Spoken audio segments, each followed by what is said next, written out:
इस बीच इस वक्त की सबसे बड़ी ब्रेकिंग न्यूज बता दें, एयर स्ट्राइक में मसूद अजहर के 10 रिश्तेदार मारे गए हैं।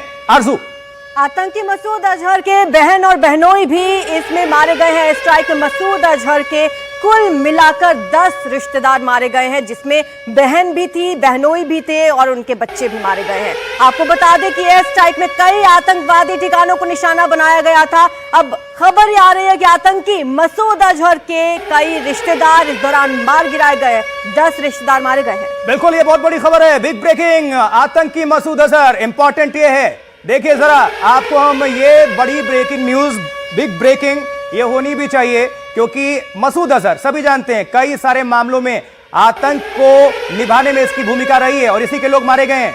एयर स्ट्राइक में मसूद अजहर के 10 रिश्तेदार मारे गए हैं, जिसमें बहनोई भी शामिल है, बहन बहनोई भी शामिल है। अब अंदाजा लगाइए, जैसी करनी वैसी भरनी, क्योंकि बोगे आतंक तो खात्मा तो ऐसे ही होगा।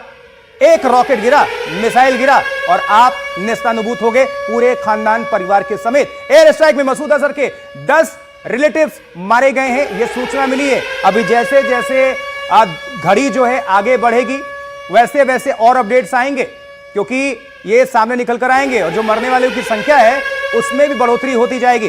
राजीव रंजन हमारे साथ, हमारे संवाददाता, हमारे सहयोगी जुड़ चुके हैं। राजीव, क्या ब्रेकिंग, क्या इनपुट्स इस वक्त दर्शकों के लिए? देखिए, सबसे बड़ा इनपुट ये है कि भारतीय सेना को जो टारगेट दिया गया था, 9 टारगेट दिया गया था, और जो पूरे कैंप की बात करें तो 21 कैंप जो थे उसको पूरी तरह से तबाह कर दिया गया, बर्बाद कर दिया गया।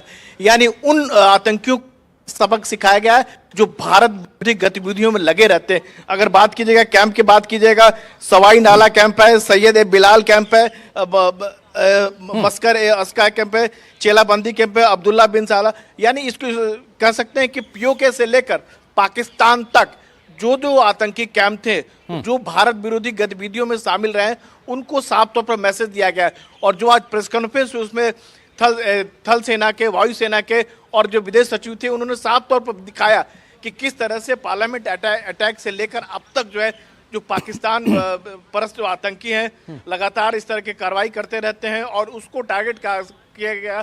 और साफ तौर पर यह कहा गया कि अब और नहीं, यानी अब और आतंकी घटना बर्दाश्त नहीं की जाएगी।